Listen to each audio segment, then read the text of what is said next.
네, 하나님 말씀 오늘 두 군데 읽겠습니다. 마태복음 5장 9절, 에베소서 2장 13절, 14절입니다. 18절입니다. 같이 읽겠습니다. 화평하게 하는 자는 복이 있나니 그들이 하나님의 아들이라 일컬음을 받을 것이요. 이제는 전에 멀리 있던 너희가 그리스도 예수 안에서 그리스도의 피로 가까워졌느니라. 그는 우리의 화평이신지라. 둘로 하나를 만드사 원수된 것 곧 중간에 막힌 담을 자기 육체로 오시고 법조문으로 된 계명의 율법을 폐하셨으니 이는 이 둘로 자기 안에서 한 세 사람을 지어 화평하게 하시고 또 십자가로 이 둘을 한 몸으로 하나님과 화목하게 하려 하심이라. 원수된 것을 십자가로 소멸하시고 또 오셔서 먼 데 있는 너희에게 평안을 전하시고 가까운 데 있는 자들에게 평안을 전하셨으니 이는 그로 말미암아 우리 둘이 한 성령 안에서 아버지께 나아감을 얻게 하려 하심이라. 아멘. 기도하겠습니다. 하나님 고맙습니다. 그러간 주일날 주의 종들이 하나님께 나왔습니다. 찬양하며 소식을 나누며 기도하게 하시니 감사합니다. 이제는 기록된 말씀을 함께 묵상하겠습니다. 오늘도 주님의 말씀은 천지를 창조하신 능력의 말씀인 줄로 믿습니다. 우리의 삶에 빛이 되시고 등불이 되실 줄로 믿습니다. 주님 저희들에게 길을 비춰주시기 원합니다. 우리의 삶을 안내해 주시기 원합니다. 말씀으로 말미암아 우리의 삶의 열매가 가득하도록 축복해 주시기 원합니다. 우리의 심령이 변화되며 우리의 기질이 하나님 말씀 앞에 복종하게 되며 우리의 삶 전부가 말씀의 지배 속에 살아갈 수 있도록 저희들을 도와주시옵소서. 예수님의 이름으로 기도하옵나이다. 아멘. 하나님 말씀을 가지고 참된 평화, 가정과 교회와 국가의 참된 평화가 무엇인지를 함께 생각하겠습니다. 네, 5월은 가정의 달이고 또 오늘 첫 주는 어린이 주일입니다. 우리 어린아이들을 축복하고 또 격려하는 그런 시간 되었으면 좋겠고요. 또 저희 교회가 설립 기념 주일입니다. 주부에 보면 36-19호 되어 있는데요. 이제 저희 교회가 35주년이 되는 날입니다. 5월 1일 저희들이 창립을 했는데 벌써 35년이 지났습니다. 가정과 교회를 생각하고 이 어수선한 사회를 좀 생각하면서 정말 이 평화라는 주제를 생각해야겠다는 생각을 강하게 느꼈습니다. 우리가 지난 주일에도 평화의 찬양을 조금 생각했는데요. 조금 더 깊이 오늘 저희들이 진정한 평화가 뭔지를 함께 생각하는 그런 시간을 가졌으면 좋겠습니다. 여러분 평안하세요? 여러분 가정 안에 평안이 있습니까? 일터 속에 평안이 있으세요? 교회 생활은 좀 어떠세요? 갈등이 있지 않습니까? 이 평화는 굉장히 큰 주제입니다. 이런 평화에는 두 가지 종류의 평화가 있어요. 첫 번째는 예수님이 주시는 참된 평화가 있죠. 예수님이 주시는 참된 평안. 하나님이 주시는 진정한 평안이 있습니다. 두 번째로는요, 이 세상이 주는 거짓된 평화가 있습니다. 정치적인 평화, 군사적인 평화, 경제적인 평화.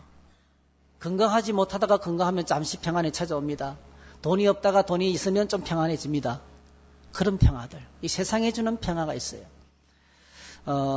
과거에 비해서 오늘 우리나라가 정말 정치적으로, 경제적으로 굉장한 그 성장을 이제 했습니다. 그래서 얼마나 평화로운지 모르겠어요. 주일날 이렇게 평화롭게 예배 드릴 수 있는 것이 참 감사하고, 또 이 교통, 그다음에 자동차, 그다음에 IT 계통에 이런 엄청난 이 문화와 성장이 성장 속에서 정치도 얼마나 또 발전했는지 몰라요. 정치도 과거에는 할 잘못했다가 큰일 나죠. 근데 지금은 언론의 자유가 주어지고 할 말을 하고 살아가는 그런 시대가 되었어요. 과거에는 목사님들이 강단에서 말씀을 잘못 전하면 안기부에 끌려갔습니다. 출국도 잘못되고 그렇게 표적 수사가 되기도 했습니다. 지금은 그렇지 않잖아요. 대한민국을 생각하면 눈떠미 너무 감사해요. 이 평화로운 나라. 전쟁이 있었지만은 너무나 평화로워. 얼마나 행복한 시간을 맞이하고 행복한 시절을 지금 보내고 있는지 저희들이 이제 날마다 느끼고 있는 그런 시대입니다. 그런데 여러분, 이 6.25를 치르고 일제의 끔찍한 그 압박을 받았던, 그리고 반만 년 동안에 끝없이 침략을 당해왔던 평화가 없었는데, 하나님 은혜로 최근에 이렇게 큰 평안을 누리고 있는데요. 여러분 정직하게 다시 한번 대답해 보세요. 이 나라 안에 진짜 평화가 있습니까? 우리의 가정 안에 평화가 있고, 직장생활 가운데 평안이 있고, 대인관계 속에서 평화가 있는지를 한번 좀 체크해 봐야 됩니다. 겉으로 보기에는 평화롭게 보이지만은 속에 갈등과 미움과 대립과 정오가 숨어 있지 않는가 하는 것입니다. 위장된 평화는 거짓된 평화죠. 위장된 평화는 가짜 평화입니다. 이 위장된 가짜 평화가 얼마나 무서우냐면 선지자 예레미야가 이렇게 우리에게 말했습니다. 이렇게 말했습니다. 한번 같이 읽어볼까요? 시작. 내가 그 땅 주민에게 내 손을 펼 것인즉 그들의 집과 밭과 아내가 타인의 소유로 이전되리라. 여호와의 말씀이니라. 이는 그들이 가장 작은 자로부터 큰 자까지 다 탐욕을 부리며 선지자로부터 제사장까지 다 거짓을 행함이라. 그들이 내 백성의 상처를 가볍게 여기면서 말하기를 평강하다 평강하다 하나 평강이 없도다. 평강하다 참 좋은 시절이다 말하면서도 실제로는 평안이 없어요. 거짓된 평화, 가짜 평화라는 거죠. 이 가짜 평화는 얼마나 심각한 문제가 있냐면, 이 가짜 평안 속에 살고 있는 사람들은 12절 같이 됩니다. 내가 그 땅 주민에게 내 손을 펼 것인즉 어느 날 갑자기 하나님이 심판하시는데요. 그들의 집과 밭과 아내가 타인의 소유로 이전되리라. 이게 뭐예요? 망하는 것입니다. 평안이 없는 사회는, 늘 다투고 갈등하는 사회는 집안이든지 교회든지 국가든지 망합니다, 여러분. 끝없이 나뉘어서 갈등하고 싸우고 다투는 집단은 무너져 내리기 마련이에요. 심각한 것이죠. 멸망이 그들 앞에 기다리고 있는 것입니다. 어느 날 갑자기만 내가 그 땅 주민에게 내 손을 펼 것인즉, 하나님이 손을 펴시면 갑자기 상상할 수 없는 멸망이 닥쳐온다는 거예요. 이 역사 가운데 그대로 진행된 거예요. 이 평화의, 이 가짜, 세상 가짜 평화의 시작이 어디서부터 됐습니까? 13절에 나오죠. 이는 그들이 가장 작은 자로부터 큰 자까지 다 탐욕을 부리며. 평화의 시작이 어디서부터입니까? 욕심. 나 혼자만 잘 살아야겠다는 욕심. 탐욕. 그리고 선지자로부터 제사장까지 모든 지도자들이 전부 다 거짓을 행하며, 탐욕과 거짓.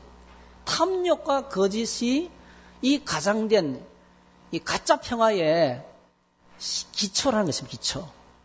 이 세상의 평화는 전부 다 이겁니다. 뭔가를 감추고 있어요. 실제로 그 안에 욕심이 가득한데 명분이 평화를 위해서.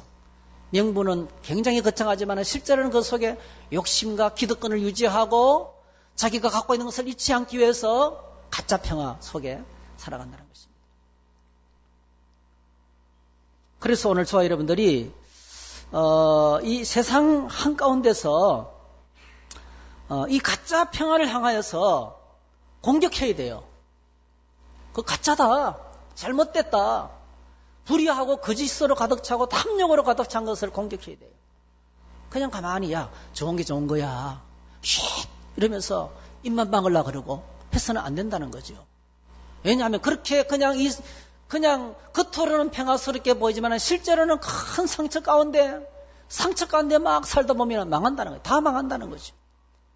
그래서 이거는 끄집어내야 되고, 이거는 드러내야 되고, 분명히 체크하고 치료받고 회복되어야 될 너무나 중요한 사안이라는 것입니다.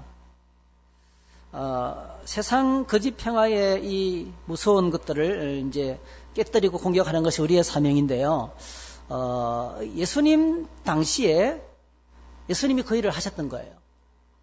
여러분, 이스라엘 백성들의 예수님 당시에 그 사회를 유지하던, 그 사회의 질서를 유지하고 정치적인 평화를 유지하던 중요한 기구가 하나 있어요.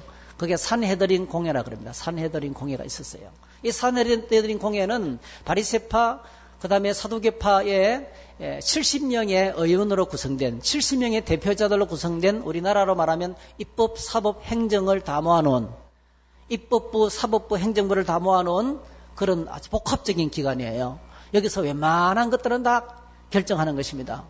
로마가 이스라엘 식민지를 정복했는데, 여러분, 로마는 여러분이 아시는 건 하나님을 믿는 나라가 아니잖아요. 잡신을 섬기는 나라잖아요. 어쨌든. 로마는 우상 숭배하는 나라고, 황제를 숭배하는 나라고, 그리고 제수신 같은 이런 신들을 여러 신들을 섬기는 그런, 나라인데, 종교가 다르고 민족이 다른 이 유대인들을 다스리기 너무 어려운 거예요.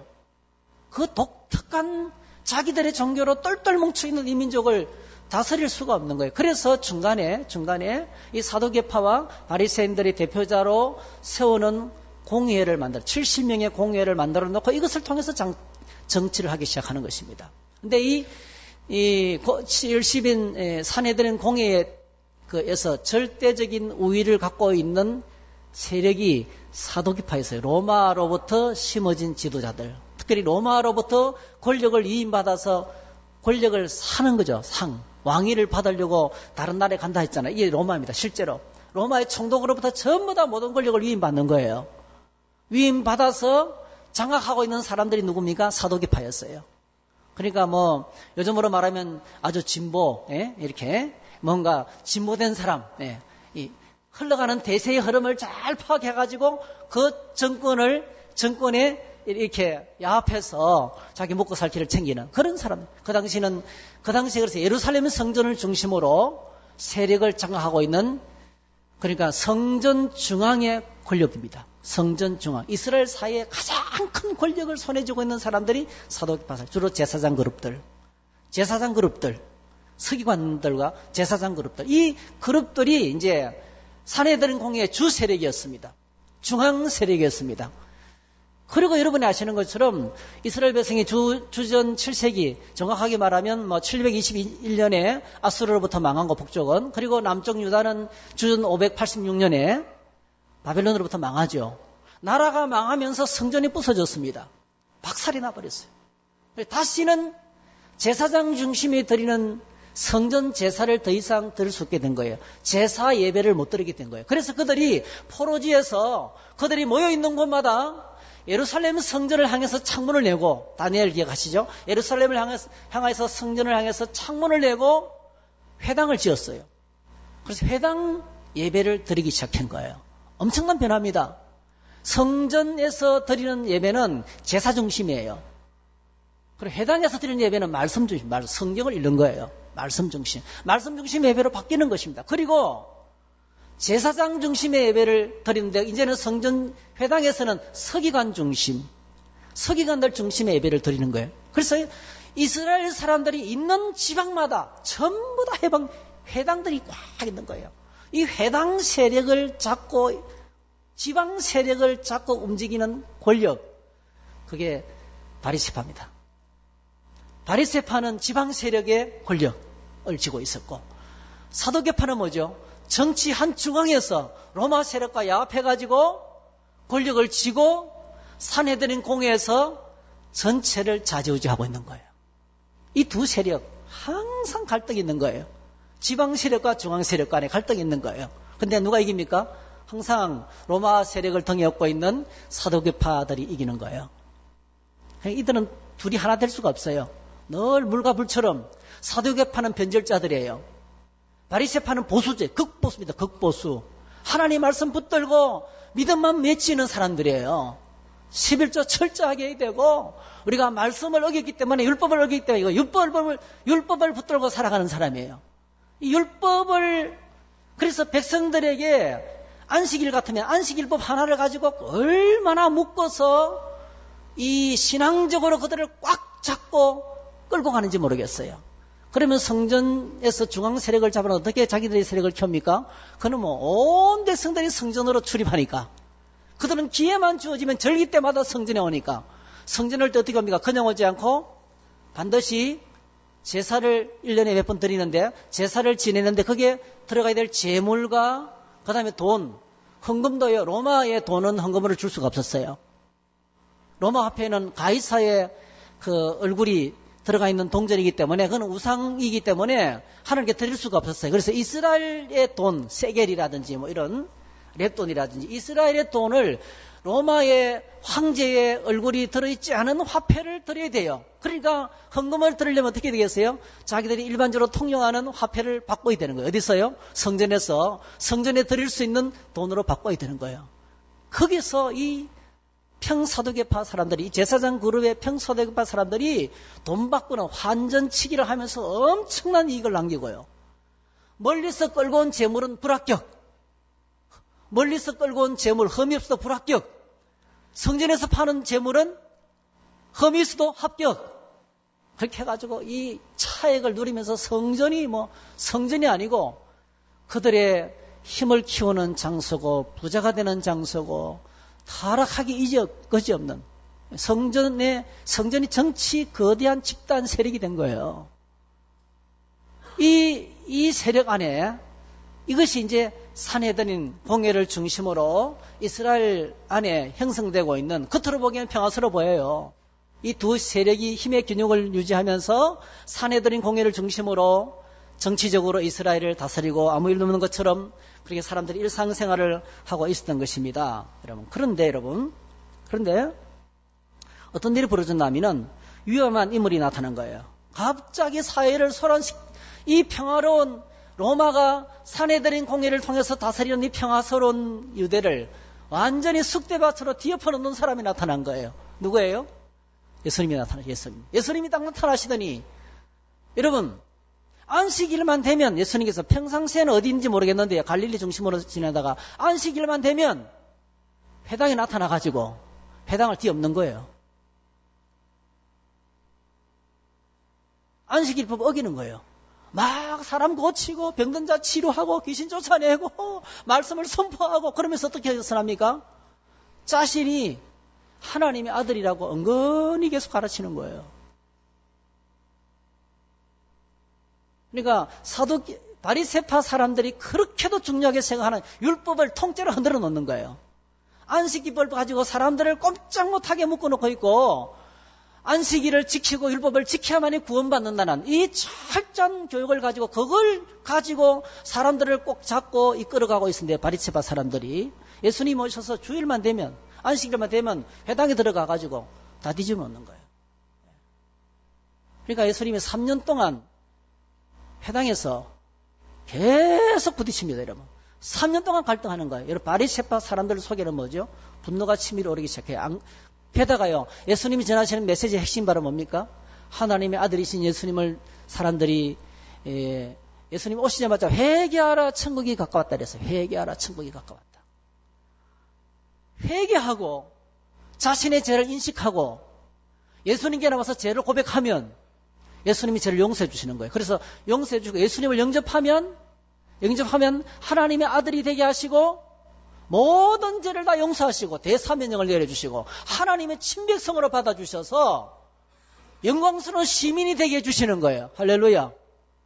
이거는 은혜입니다. 은혜. 하나님께서 은혜를 가지고 아들을 보내셔서 그냥 율법을 향해서 노력하고 율법을 지킴으로 구원받는 것이 아니고요. 이건 끝도 한도 없는데요.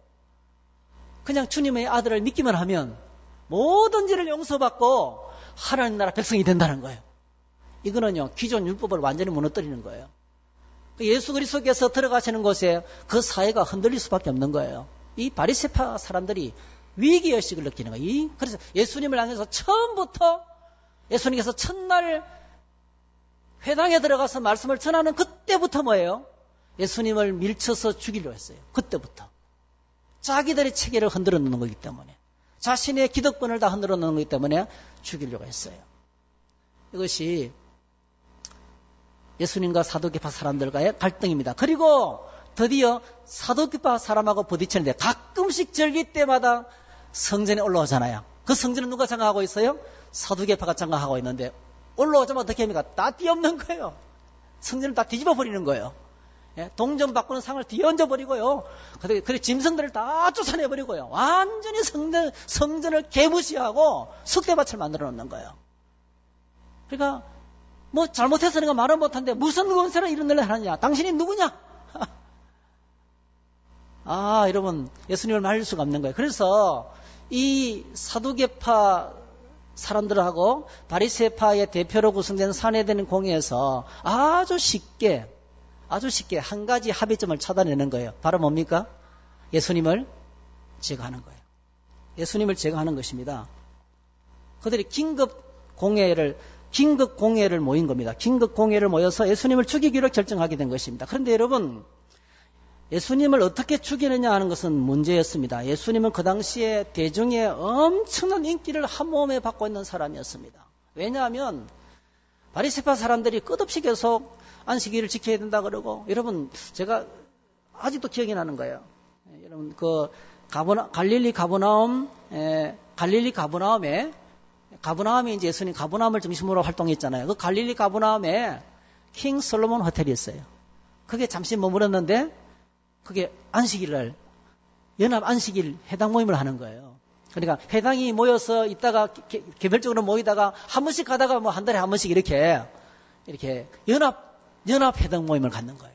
랍비가 설교하고 찬송 부르고 똑같습니다. 우리하고 찬송 부르고 말씀 전하고 기도하고 우리하고 예배하고 똑같은 수준으로 하는 거예요, 이제. 근데 그분들이 엘리베이터를 못 합니다. 그분들은요. 엘리베이터 버튼을 딱 누르면 일하는 거, 일. 우리가 엘리베이터 버튼을 눌러주면 엄청 좋아해요. 그 정도로 무서워요. 이 안식일법이 사람들을 꼼짝도 못하게 묶고 있어요. 오늘날까지도 그렇습니다, 여러분. 그런데 예수님께서 와가지고 인자는 안식일의 주인이다. 우리가 치료받고 회복되고 자유함을 누려야 된다. 할렐루야. 그러니까요, 여러분, 이 대중들이요, 막 속이 뻥 뚫리는 거예요. 예수님의 말씀을 들으면 막 그냥 치유가 일어나는 거예요. 여러분, 주님의 말씀 오늘도 우리를 치유할 줄 믿습니다. 주님의 말씀을 들으면 통쾌한 거예요. 그래서 여러분, 바리새파를 따르던 지방 사람들도 예수님의 말씀을 들으면 속이 뻥 뚫리는 거예요. 그리고 아무도 성전에 올라가면 그 엄청난 성전 차익을 누리고 백성들의 호주머니에 있는 돈을 다 뺏어내. 생산의 그들의 소득의 80% 90%를 다 뺏어갔어요. 누가요? 사도행파 사람들이. 세간들이 성전세를 내면서 요소에서 계속 착취해가는 거예요. 아무도 그 세력을 감당할 수 없어요. 왜냐하면 로마가 그들에게 공권력을 줬기 때문에. 이 제사장 그러면 손도 못 대는 거예요. 예수님께서 와서 뭐 했습니까? 성전을 뒤엎어버리고. 할렐루야. 자기들이 하지 못하는 일을 예수님께서 막 하시는, 서슴지 않고 막 하는 거예요. 여러분, 예수님은요, 죽기로 작정된 것이고 돌아가실 수밖에 없어요. 그 사이에 실세들에게 찍히는 거예요. 예수님은 서슴지 않고 일을 하시는 거예요. 그러니까 여러분, 백성들이 예수님을 따르기 시작하는데요, 엄청난 거예요. 예를 한번 들면, 예수님께서 이제 돌아가시기 직전에 갈릴리 베다니 언덕에서 기적을 일으키셨어요. 베다니 언덕에서 기적을 일으키셨는데요, 그때 오병이어로 몇 명을 먹였죠? 남자들만 5,000명. 그래서 성경학자들이 여자들과 어린아이들을 다 계산하면 약 2만 명으로 추천합니다. 2만 명. 그 당시 팔레스타인 인구가 70만 명이에요. 70만 명. 70만 명 인구 가운데 전 백성의 4%에 해당하는 3, 4%에 해당하는 2만 명이 예수님을 따라다니는 거예요. 이스라엘의 역사상 그렇게 인기 있는 사람은 없었어요. 유월절을 지키는데 보통 평상시에 유월절 지키는 인구는 3만에서 5만 명입니다. 그런데 예수님께서 유월절을 지키기 위해서 예루살렘으로 올라간다는 소식이 들리니까요, 백성들이 올라오는데 15만 명이 모이는 거예요. 15만 명이.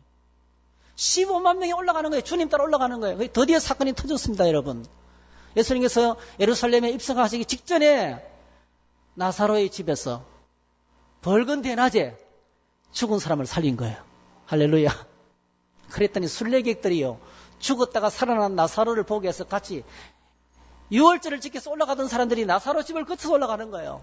그 나사로 가닥에 수많은 사람이 예수님을 지지하는 세력이 늘어났어요. 드디어 예수님께서 예루살렘 성에 입성할 때 무슨 일이 벌어졌습니까? 엄청나게 많은 군중들이 나뭇가지를 흔들면서 다윗의 자손 예수여, 그쵸?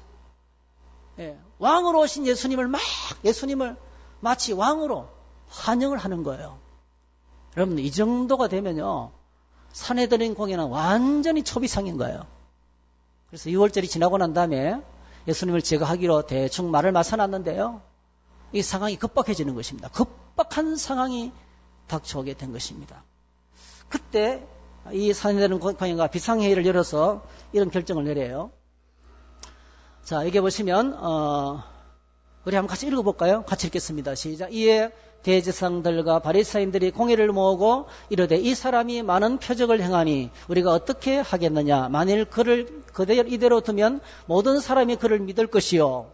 그리고 로마인들이 와서 우리 땅과 민족을 빼앗아 가리라 하니 그중에 한 사람 그의 대제사장인 가야바가 그들에게 말하되 너희가 아무것도 알지 못하는도다. 한 사람의 백성을 위하여 죽어서 온 민족이 망하지 않게 되는 것이 너희에게 유익한 줄을 생각하지 아니하는도다 하였으니 이 말은 스스로 함이 아니요 그 해에 대제사장이므로 예수께서 그를 그 민족을 위하시고 또 그 민족만 위할 뿐 아니라 흩어진 하나님의 자녀를 모아 하나가 되게 하기 위하여 죽으실 것을 미리 말함이르라. 이날부터 그들이 예수를 죽이려고 모의하니라.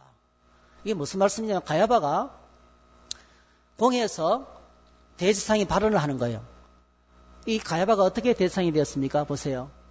49절. 그 중에 한 사람 그 해의 대제사장인 가야바가 그들에게 말하되 그 해의 대제사장. 이 가야바가요. 로마 총독한테 돈을 주고 제사장을 산 거예요. 제사장은 상속이 돼야 되는데 실제 제사장은 안 났습니다. 안 났어. 그런데 그의 장인을 밀치고 이 사위가 대제사장으로 돈 주고 산 거예요. 권력을 산 거예요. 이게 이제 성전 중앙 권력입니다. 성전 중앙 세력입니다. 이렇게 말하는 거예요. 야, 차라리 예수님을 제거하자. 차라리 예수님을 제거하자. 어떤 논리입니까? 정치적인 논리입니다. 예수님을 그냥 내버려두면 폭동이 일어날 것이 분명하다. 예루살렘에 들어와서 예수님이 폭동을 일으키면 우리는 끝이다. 왜? 로마가 군대를 몰고 쳐들어와서 우리를 대학살 전체를 다 죽여버릴 것이다. 그래서 어떻게 하면 좋겠느냐? 아무 말도 안 하니까요. 아니 이렇게 답답할 수가 있나? 한 사람을 딱 죽이면 평화로운데 왜 그걸 못하느냐고. 그렇게 말한 거예요. 그러니까 사람들이 전부 다 예수님을 죽이기로 산헤드린 공회에서 결의한 겁니다. 이는 그대로, 이 결의는 반드시 집행되는 거예요. 이게는 사형권까지 있어요. 로마와 관계되지 않는 민족적인 문제는 이 산헤드린 공회의 정권을 다 위임해서 입법, 사법, 행정 권력을 위임했기 때문에 이 결정은 그대로 집행이 되는 것입니다. 그래서 실제로 예수님을 잡으러 로마 군인이 온 게 아니고요. 성전 소속의 군인들이, 그러니까 개인 군대죠. 성전을 지키는 군인들이 예수님을 잡으러 왔던 것입니다. 그런데 여러분 뜻밖의 일이 터졌어요. 그게 뭐냐 하면 가룟 유다가, 예수님의 제자인 가룟 유다가 배신을 때린 겁니다. 쳐다봐가지고 내가 예수님이 내 선생님이 자족하는 데를 안다. 그래서 이렇게 신호를 줄 테니까 내가 당신들에게 팔아 넘기겠다. 이렇게. 그래서 어떻게 계획이 바뀌었냐. 6월절이 끝나고 난 다음에 조용히 해치우려 했는데요. 6월절이 되기 전에 예수님을 죽이기로 그들이 결정하게 된 것입니다. 이것은 아주 우연하게 된 것처럼 보이지만 성경에서 예수님께서 6월절 어린 양으로 돌아가실 것을 오래전에 계획하신 그것이 그대로 그렇게 진행이 되는 것입니다. 사랑하는 성도 여러분, 산헤드린 공회가 비상회의로 모이고 사회 안정을 위해서, 사회 평안을 위해서 예수님을 죽이기로 결정했는데 그들이 주장하는 평화 뒤에 뭐가 있습니까? 탐욕과 거짓이 있는 거예요. 자기들이 얻었던 기득권을 유지하고 그리고 자신들의 욕심을 계속 채우기 위해서 정치적인 평화를 목적으로 프레이즈로 예수님을 죽이기로 결정했던 것입니다. 이것이 오늘 이 세상이 외치고 있는 평화입니다. 이 세상의 평화는 거짓된 평화입니다. 이 거짓된 평화는 그들이 갖고 있는 죄의 본질을 그대로 유지하기 위해서 끝끝내 하나님이 하시는 일을 반대하게 돼서요. 이 하나님을 대적하고 예수 그리스도를 대적하는 것입니다. 평화 영원 오신 예수 그리스도를 죽이는 것입니다. 이 세상의 거짓된 평화는 참된 평화가 오면 무너지기 때문에 싫어합니다, 여러분. 겉으로는 평화를 주장하지만 속으로는 정오의 칼날이, 무서운 정오의 칼날이 있습니다, 여러분. 탐욕과 거짓과 기득권에 대한 싸움으로 가득 차 있어요. 그들은 메시아를 원하지 않습니다. 오늘 이 시대를 여러분 잘 분별하셔야 돼요. 겉으로는 평화를 외치지만 속으로 엄청난 자신들의 탐욕과 욕심이 가득 차 있는 것을 봐야 되는 것입니다. 그러면 오늘 저희들이 예수님이 주시는 이 참된 평화, 이 참된 평화가 어떤 것인지를 잠시 생각해야 되겠어요. 예수님이 주시는 평화는요, 첫 번째로 정의에 기초한 평화입니다. 정의에 기초한 평화입니다. 거짓된 평화는 항상 정의와 평화를 분리해서 생각합니다. 그들은 악법을 유지하고 백성의 자유와 기본 인권과 생존권을 짓밟으며 자기들의 권력을 현상 유지하기 위해서 평화를 외칩니다. 그게 바로 로마의 평화였고, 그게 사내들인 공의의 평화였고, 그게 일본 제국주의의 평화였고요. 그게 우리나라 남한의 과거의 군사정권 시대의 평화였어요. 그리고 뭡니까? 오늘날 저 북한 땅의 평화입니다. 자신들의 체제를 유지하기 위해서 평화를 주장합니다. 이들이 주장하는 평화는 그들의 권력과 기득권을 유지할 목적으로 부르짖는 평화 공세일 뿐이지 진짜 평화는 아닙니다. 왜 그렇습니까? 정의에 기초하고 있는 것이 아니고 탐욕과 거짓에 기초하고 있기 때문에 진짜 평화가 될 수가 없다는 것입니다. 그러면 진짜 평화가 오기 위해서는, 여러분, 정의는 의 앞에 서고 정의 앞에 서면은 죄가 드러나게 돼 있어요. 제가 부산에서 목회할 때 동삼중앙교회 그 장로님 한 분, 황장로님입니다. 황장로님. 영어를 가르치시는 장로님이세요. 제가 제자 훈련 때 여러 번 이야기했어요. 그 장로님, 장로님이 딱 되고 나니까 한 가지를 못 하시겠더래요. 그동안에 봉투를 많이 받았는데, 딱 장로님 되고 나니까 못 받으시겠는 거예요. 그래서 그때부터 돌려보내기 시작했어요. 학교가 발칵 뒤집었어요. 다 받는데 혼자 안 받으니까 다른 사람은 어떻게 돼요? 난리 난 거예요. 끝까지 안 받았어요. 다 돌려보냈어요. 그랬더니 학교의 전체 천지 문화가 다 사라지더래요. 그동안에 얼마나 시달치고 고통을 당했는지 몰라요. 협박도 받고요. 위협도 받고요. 여러분, 정의에 기초하지 않은, 오늘 저와 이렇게 정의를 만나면 불의가 드러나게 돼 있어요. 정의를 만나면 죄가 노출이 되는 거예요. 그래서 여러분, 진정한 평화는 죄 문제를 해결하지 않으면 오지 않습니다. 죄 문제를 처리하지 않으면 평화가 불가능하다는 거예요. 그래서 여러분, 어떻게 죄 문제를 처리해야 됩니까, 여러분? 숨겨도 안 되고 모른 척해도 안 됩니다. 우리 안에 있는 이기심과 탐욕과 거짓과 죄가 있으면 평화가 없습니다. 이 죄 문제를 해결해야 됩니다. 어떻게 해결해야 돼요? 바리새인들은 율법으로 해요. 율법으로. 오늘 저와 여러분들도 많은 법을 세우죠. 야, 집사람한테 말 조심해야지. 아무리 노력해보세요. 어느 날 툭 튀어나오면서 또 평화가 깨집니다. 우리 인간의 노력으로는, 나 자신의 노력으로는 평화를 유지할 수가 없어요. 목표를 세워놓고 한번 해보세요. 작심삼일이지. 내가 노력하고 애를 써도 잘 안 돼요. 내 안에 있는 이기심을 치울 수가 없어요. 나만 생각하는 그 무서운 죄를 우리는 손도 못 댑니다. 노력하고 수양하고 애쓴다고 되는 게 아닙니다. 그래서 항상 평화가 없는 거예요. 이 사회가 항상 시끄러운 거예요. 그렇게 공부를 많이 하고, 그렇게 똑똑한 사람 많고, 그렇게 정치제도가 계속 발전하고 있고, 이렇게 엄청난 정보가 흘러넘치는데도 불구하고 세상이 늘 시끄러워요. 아무리 과학이 발달해도요, 제 문제를 처리하는 능력은 없는 거예요. 아무리 성능 좋은 세탁기가 나와도요, 우리 속에 있는 더러운 이기심 하나를 못 없애는 거예요. 이거 씻을 길이 없는 거예요. 나밖에 모르는 이 이기심을 없앨 수 있는 방법이 없는 것입니다.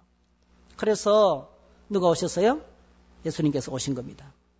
예수님이 오셔서 정의를 드러내시고 죄를 깨닫고 회개하는 자들을 향하여서 용서를 선포하셨어요. 아무도 하지 못한 일을 하셨어요.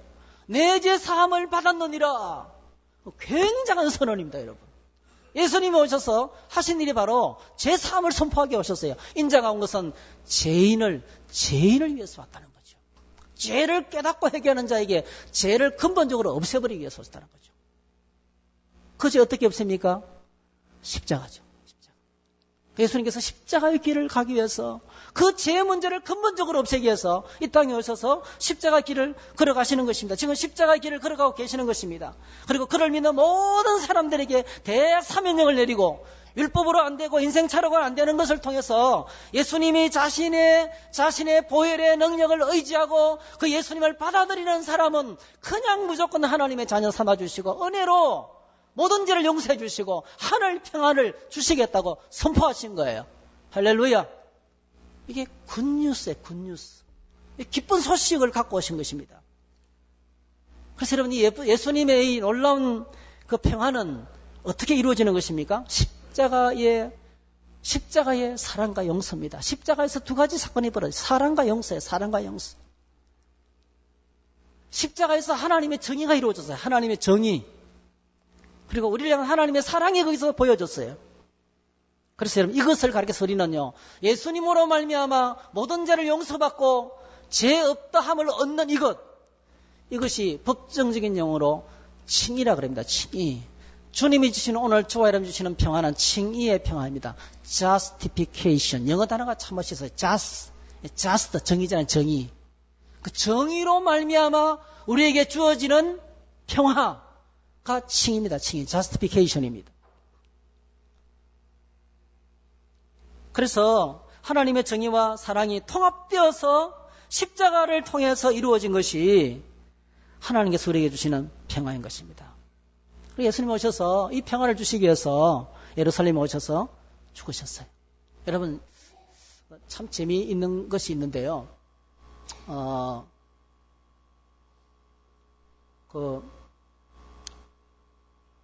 예수님께서 십자가에서 죽으시는 장소가 꼭 예루살렘으로 갈릴리에서 죽으시면 안 돼요. 예수님께서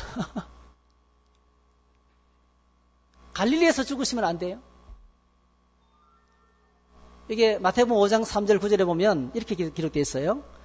3절 심령이 가난한 자는 복이 있다. 4절 애통하는 자는 복이 있다. 온유한 자는 복이 있다. 의에 줄이고 목마른 자는 복이 있다. 긍휼히 여긴 자는 복이 있다. 그래서 7번째 복이 화평하게 하는 자는 복이 있다 했지요. 이 화평이 오기까지 뭐가 필요합니까? 심령이 가난해지고 애통해하고 그 다음에 온유해지고 주님 말씀에 순종하게 되고 그리고 의에 줄이고 목말라서 의로 가득하고 정의의 삶을 살고 예? 이게 다 이렇게 인과관계 이런 것을 기초로 해가지고 비로소 뭐죠? 우리에게 진정한 평화가 찾아온다는 뜻이에요. 그래서 의롭지 못한 것은 절대로 평화를 줄 수가 없습니다. 우리 안에. 그런데 여러분 우리 힘으로는 의를 만들 수가 없어요. 그래서 예수님이 오셔서 십자가에 죽으시면서 이 의를 선물로 주신 거예요. 이 의를 선물로 주신 거예요. 이 의를 선물로 어떻게 주십니까? 십자가에서 우리의 모든 죄를 다 처리해버리신 거예요. 십자가에서 모든 죄를 처리하시면서 이 놀라운 의를 저와 여러분들의 선물로 주시면서 이 의를 가지고 있어야 하늘의 평안을 받아 누릴 수 있게 되는 것입니다. 이 은혜를 우리에게 주신 것입니다. 그래서 예수님께서 예루살렘에 오셔서 죽으신 거예요. 갈릴리에서 사역하신 예수님께서 예루살렘으로 올라오셨습니다. 이런 변화산상에서 언젠가 예수님께서 엘리야와 모세와 만나서 대화하면서 그 나눴던 주제가 예수님께서 예루살렘에서 별세하실 것을 왜 예루살렘에서 죽어야 돼요? 여러분 궁금하지 않으세요? 부활하시고 성천하시고 난 다음에 예수님 성천하실 때도 예루살렘에서 성천하셨어요. 감림산에서. 또 그리고 예수님께서 성령이 임하시고 난 다음에 임하시기 전에 성령이 오시기 전에 성천하시면서도 예루살렘에 성천하셨고요. 그리고 성천하시면서 마지막 부탁도 뭐예요? 한번 따라합시다. 예루살렘을 떠나지 말고 아버지께서 부탁하신 것을 약속하신 것을 붙잡고 기다리라. 어디서? 예루살렘에서. 놀랐습니다. 예루살렘을 떠나면 안 되는 거예요. 왜 그렇습니까? 이 예루살렘은 하나님의 보좌가 있는 것이고 하나님의 평화와 하나님의 통치는 하나님의 평화는 하나님의 통치의 결과인데 하나님의 통치는 어디서부터 시작되냐면 예루살렘에서부터 시작되는 거예요. 하나님의 보좌에서부터 시작되는 겁니다. 여러분 놀라운 꼭 기억하셔야 돼요. 하나님의 평화는 오늘도 교회를 통해서 흘러갑니다. 하나님의 평화는 내가 만들어내는 것도 아니고요. 작당한다고 되는 것도 아니고요. 사람들을 모아서 막 이렇게 당을 만든다고 되는 것도 아니고요. 여론조사를 해가지고 사람들의 지지를 많이 받는다고 되는 것도 아니고요. 하나님의 평화는 하나님의 보좌에서부터 흘러나가는 거예요. 그래서 예루살렘에서 하나님께서 진짜 평안을 흘러보내게 된다는 것입니다. 그래서 예수님께서 이 예루살렘에 모여있는 자들에게 드디어 성령이 오셔서 공동체를 만들었는데 그것이 바로 뭡니까? 교회입니다. 그 평화의 공동체를 만든 것이 교회입니다. 여러분, 교회는 이 땅에서 평화 없는 세상 가운데서 하나님의 평화를 이 땅에 심는 천국 열쇠를 가지고 있는 하나님의 기관인 것입니다. 혼자 힘으로 안 되니까 위로부터 성령을 받아야 되는 거예요. 성령이 오셔서 비로소 이 일을 감당하게 되는 것입니다. 용서와 사랑으로 칭의의 평화를 가지고 성령의 능력이 필요한데 이 교회를 향해서 주님이 주신 말씀이 바로 이겁니다. 그는 우리의 화평의 신지라 십자가로 하나님께서 평화를 다 이루었다. 십자가로 이런 평화를 지금 우리 이제는 뭡니까? 우리가 받아서 이제는 고린도후서 5장 88절에 보니까 화목하게 하는 직분을 주셨고 화목하게 하는 말씀을 우리에게 주셨어요. 이게 오늘 저와 여러분들이 주신 교회에 주신 큰 사명이 세상을 화평을 모르는 평화를 모르는 세상에게 진정한 평화를 나누어주는 화평케 하는 직분을 우리에게 맡겼었다는 것입니다. 할렐루야. 따라합시다. 교회는 화평케 하는 직분을 받았다. 이게 무슨 말씀이냐면요. 온 세상을 화평하게 하는 샘물이 교회에서부터 흘러나야 된다는 겁니다. 교회는 화평이 솟아나는 샘물이라는 것입니다. 여러분 참 놀라운 게요. 신앙생활에 아무것도 아닌 것처럼 보이죠. 그냥 교회만 갔다 와도 평안이 시작됩니다. 예배만 드려도 평안이 시작됩니다. 그래서 우리가 교회 생활에 정말 중요한 것이 있어요. 싸우지 말아야 돼요. 여기는 싸우는 곳이 아닙니다. 교회는요, 싸우지만 않아도 평화스럽습니다. 싸움만 없어도 하나님이 평화를 여기서 만들어냅니다, 여기서. 왜 그러면 예수 그리스도의 생명이 오셨기 때문에 그렇습니다. 예수님의 십자가 보혈이 흐르고 있기 때문에 그렇습니다. 화평케 하는 성령이 이곳에 임하기 때문에 그렇습니다. 화평의 영이 지금 흐르고 있기 때문에요. 교회는 다투지만 않고 싸우지만 않아도 여기서부터 가정이 평화가 되고 직장의 평화가 흘러가고 이 세상 가운데 하나님의 평화가 흘러가는 것입니다. 할렐루야. 그런데 오늘날 엄청나게 많은 교회가 싸우고 있어요. 엄청나게 많은 사람이 다투고 있습니다. 아무것도 아닌 것 가지고 싸워요. 싸움이 되려면 어떻게 해서 싸움이 이루어집니까? 여러분, 손뼉도 맞장구 쳐야 싸우잖아요. 아무리 한쪽에서 쌍심지를 치고 달라붙어도요, 한쪽이 나 싸울 의지가 없어. 나 안 싸워. 할렐루야, 할렐루야. 도망가 보세요. 안 됩니다. 이런 싸움이 안 됩니다. 맞서서 싸우냐. 저 인간이 왜 저래? 아니, 왜 저래? 이러면서 있잖아요. 같이 쌍심지를 치고 달라붙으니까 싸우는 거죠. 한쪽에서 싸우려고 그래도 교회는 싸우는 것이 아니야. 교회는 평화의 샘물이야.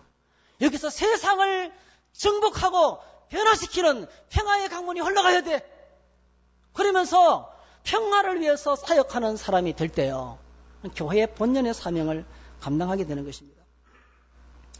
평화를 깨뜨리는 것이 있어요. 죄입니다, 죄. 죄도 사람마다 다 다릅니다, 여러분.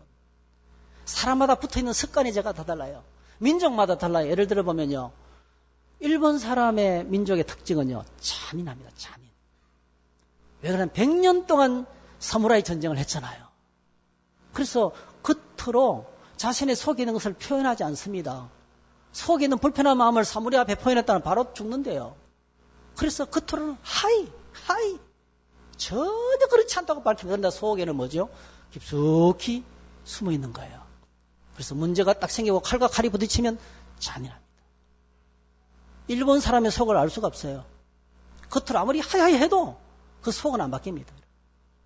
민족이 갖고 있는 어쩔 수 없어요. 충청도, 전라도, 경상도가 지역의 특성 때문에 갖고 있는 성품처럼 일본 지역이 갖고 있는 특성도 그런 거예요. 독일 사람 어때요? 독일 사람. 독일 사람은요. 완벽주의입니다. 칸트, 바흐, 예술이면 예술, 철학이면 철학. 그들은 완벽해요. 죄를 지어도 완벽하게 짓습니다. 어떻게 짓습니까? 히틀러가 유대인들을 암살하는 거 보십시오. 유대인들을 조직적으로 잡아가지고요. 600만 명을 잡아가지고 딱 통과시키면요. 목욕부터 시킵니다. 그리고 그 다음에 가스실이 기다리고 있어요. 깨끗하게 씻겨서 가스실에 죽여가지고요. 신체 모든 머리 다 분해합니다. 머리는 머리대로, 이빨은 이빨대로 전부 다 분리해가지고 머리털 가지고 뭐 만들고요. 그리고 이빨 속에 있는 검 다 분리하고요. 그리고 마지막으로 이 인육까지도요. 그거 비료로 만들었어요. 이렇게 무시무시하게 사람을 살인하는 빈틈없이 조직적으로 죽이는 무서운 국가가 독일이에요. 독일은 완벽주의입니다. 그 완벽 때문에 사람 죽이는 거예요. 우리나라는 어떻습니까? 우리나라 왜 이렇게 급한지 아세요? 민족성 때문에 그렇습니다. 원래 우리나라가 어떤 민족입니까? 유목민이었어요. 북방의 기마민족이었어요. 말 타고 달리는 민족입니다. 늦으면 죽습니다. 늦으면. 무조건 빨리 달려야 돼요. 무조건. 무조건 다른 사람보다 앞서가야 돼요. 도망을 치거나 잡아가야 돼요. 기마민족. 기마민족의 특징인 거예요. 이 민족 안에 있는 이 무서운 이 병이 바로 뭡니까? 함께 연합해서 단합할 줄 모르는 거예요. 무서운 가족 중심주의와 그 다음에 개인 이기주의와 집단 이기주의가 가득 차 있어요. 그래서 누가 나보다 조금 잘하는 사람이 있으면 못 견디는 거예요. 교회 안에도 그렇더라고요. 조금 열심히 하는 사람이 있으면 못 견뎌요. 내보다 앞서가는 사람이 있으면 그냥 끄집어 내려야 돼요. 시기하고 질투하고 정오하고 상대방을 죽여야 돼요. 이게 우리 민족 안에 있는 죄성입니다. 민족 안에 있는 죄성. 저 북한 사람 보세요. 얼마나 짧은 기간에 핵폭탄을 만들어낸지 몰라요. 우리나라 경제선생 이 짧은 기간에 얼마나 빨리 만들어낸지 몰라요. 지금도 빨리빨리. 예배도 빨리 끝나기를 원하시죠? 빨리빨리. 뭐든지 빨리빨리. 민족성이에요. 민족이 갖고 있는 특성이 있어요, 여러분. 여러분, 뭐 다른 거는 보지 못해도요. 이 우리나라를 보면, 우리나라를 깊숙이 들다 보면, 그래서 이런 기마민족의 엄청난 빠른 속도전의 DNA가요. 이게 이제 이런 나라가 서로 마음이 합쳐서 통합이 되면 세계를 지배합니다. 예를 들면 원나라의 태무진이 전 세계를 지배했습니다. 그리고 청나라 팔기군이 전 세계를 지배했습니다. 통합만 되면, 나라만 통합시키면은 세계를 지배하는 강력한 민족이 되는 거예요. 근데 우리나라 문제는 뭡니까? 마지막 남은 기마민족이 우리끼리 서로 막 싸우는 거예요. 남과 북이 서로 갈라져서 체계 경쟁하고, 남쪽은 좌우로 갈라지고, 진영 논리로 전라도, 경상도, 충청도 갈라져 싸우고, 가진 자와 못 가진 자 사이에 갈등이 심화돼가 지금 터지는 거 보세요. 한진그룹. 끝없이 계속 상대방을 못 견디는 거예요. 조금. 엄청난 갈등으로 막 뒤집어 엎고 계속 싸웁니다. 이런 분열과 시기와 정오가 가득합니다. 나와 다른 사람과의 공존이 불가능합니다. 상대방을 죽여야 됩니다. 이런 민족은 망합니다, 여러분. 이렇게 싸우면 망하게 돼 있어요. 예수님께서 예루살렘으로 입성하실 때 엄청난 군중들이 환영했습니다. 호산나 다윗의 자손이로다. 근데 예수님은 실제로 어떻게 한지 아세요? 울었습니다. 울고 계십니다. 예수님께서 예루살렘에 입성하셔서 대성통곡, 그 본문을 보면요, 계속 울고 계셨어요.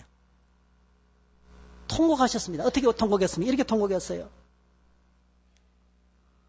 예루살렘아 예루살렘아 선지자들을 죽이고 내게 파송된 자들을 돌로 치는 자여, 암탉이 새끼를 날개 아래 모음같이 내가 내 자녀를 모으려 한 일이 몇 번이더냐. 그러나 너희가 원하지 아니하였도다. 보라 너희 집이 황폐하여 버려진 바들이라.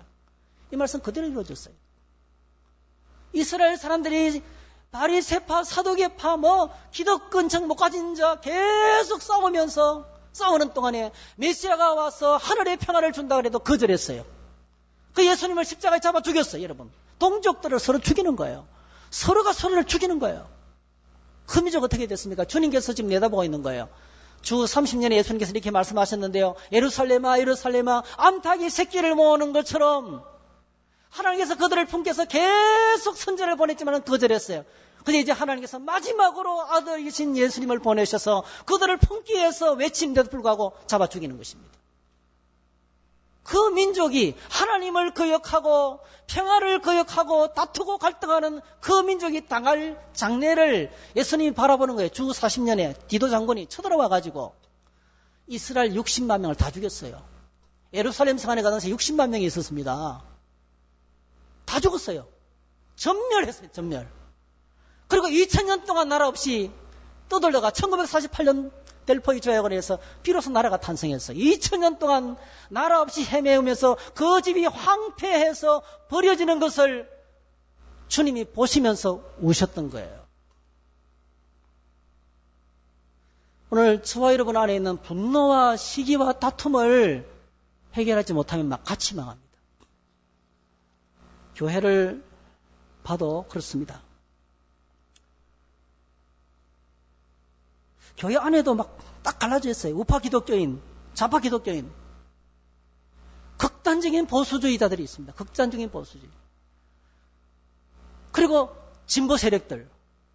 서로 극단적입니다. 이데올로기에 빠져 있는 겁니다. 여러분 꼭 기억하세요. 복음은 세상을 초월합니다. 복음은 이 세상을 이끌고 가야 됩니다. 근데 지금 교회가 어떻게 되냐면은 이데올로기의 노예가 되어 있습니다. 바벨론의 노예가 되어 있는 거예요, 지금요. 세상의 노예가 되는 거예요. 세상에서 싸우고 있는데 교회도 똑같이 싸우고 있어요. 엄마 아빠가 이야기하다가 정치 이야기하면 나오면 확 싸우는 거예요. 하나님의 평화는 그런 게 아닙니다. 예수 그리스도가 주시는 평화는 그런 게 아닙니다. 제가 한 번도 지금까지 교회 안에서 정치 이야기 안 했어요. 정치 이야기 할 필요가 없어요. 제가 말씀 가운데 뭐 어디가 좋다 한 번도 한 적이 없어요. 개인적으로는 잘된 것은 잘됐다, 못된 것은 못된다, 시장 경제가 어떻고 뭐 저쩌고 이렇게 하지만은요, 한 번도 공식적으로 정치 이야기 한 적이 없어요. 입장을 밝힌 적도 없습니다, 여러분. 교회 안에는 정치 이야기 하는 것이 아니에요. 교회는 그걸 초월해야 돼요. 둘 다 무조건 맹신하면 안 됩니다. 둘 중에 하나 빠져 있으면 안 돼요. 진보에 빠져 있어도 안 되고 보수에 빠져 있어도 안 돼요, 여러분. 그 빠져서 서로 막 미워하고 시기하고 질투하고 공격하고 있는 거예요. 교회는 분열된 것을 통합하는 것이 되어야 됩니다. 가짜 평화에 속고 있어요, 다들. 가짜 평화에 속고 있는 자들에게 진짜 평화가 뭔지 보여주는 것이 되어야 되는 거예요. 하나님이 십자가에 주시는 평화를 누릴 수 있도록 도와주는 것이 되어야 되는 것입니다. 이게 진짜 교회인 것입니다, 여러분. 그래서 어떤 때는 교회 안에도 막 정복 논리에 빠져서 싸우고 극단지 논리에 싸워서 막 싸우는데 사람하고 똑같이 갈라져 싸우고 있습니다. 제가 이걸 보면서 야, 진짜 거듭난 사람 맞는가? 성령 받은 사람인가? 이게 하나님의 교회인가? 이미 하나님의 교회의 본질을 잃어버렸습니다, 여러분. 하나님의 평화를 거절하고 당파적인 평화만을 고집하면서 계속 싸우면 결국 힘의 논리에 빠져서 망하고 맙니다. 이스라엘 백성들이 싸울 때 어떻게 됩니까? 여러분, 하나님이 그들을 떠나면 세상 가운데 내팽개치면 세상 어떤 것입니까? 무서운 것입니다. 힘이 있는 자가 잡아먹는 것이 세상입니다, 여러분. 힘 있는 로마가 이스라엘을 잡아먹어버렸어요. 오늘 저희들 똑같습니다. 주님 주시는 언약을 붙들고 십자가의 은혜로 하나님의 평화를 간직하지 않고 하나님의 평화를 누리지 않고 이 평화를 나누어줘서 화평케 하는 자가 되지 않고 우리 안에서 이런 논리에 빠지고 저런 이돌리에 빠지고 이런 파 저런 파로 다투고 싸우면 여러분 제가 오해하지 마세요. 이렇게 제가 설교한 데가 우리 교회가 시끄러운 교회라는 뜻은 아닙니다. 우리가 종종 이런 실수를 할 때가 많다는 거예요. 그러면 하나님이 떠나시면 우리는 세상 가운데 내팽개쳐지게 되고 우리는 망한다는 거예요.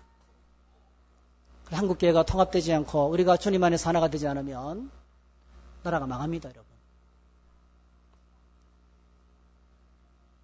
하나님이 떠나시면 심각한 위기가 찾아옵니다. 어느 날 갑자기 하나님께서 소유권 이전을 등기시켜버립니다.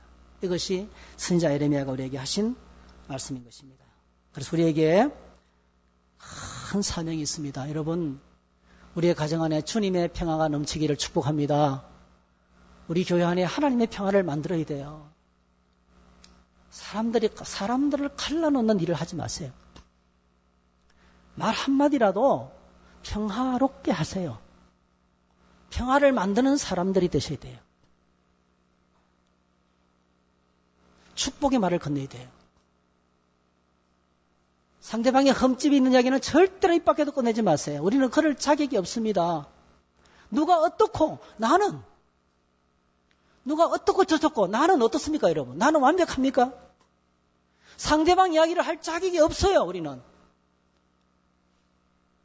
하나님 우리에게 주신 직분은 갈라놓는 직분이 아니고요. 화평케 하는 직분을 주셨어요.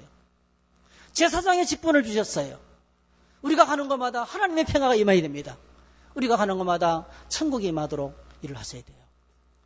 오늘 저와 여러분들 이렇게 화평케 하는 사역을 하려면 내 힘으로 되지 않습니다. 말씀과 기도로 성령의 능력으로 주님의 말씀으로 무장해야 됩니다. 이 세상에 주는 가치관으로 무장하면 싸움밖에 되지 않습니다. 계속 싸우게 됩니다. 그러나 오늘 저희들이 세상에 주는 이데올기를 벗어나서 말씀으로 무장하고 기도로 무장하고 하나님의 진리 가운데로 들어가게 되면 이 평화를 가지고 평화를 만드는 평화의 공동체가 되고 천국을 이루게 될 줄 믿습니다.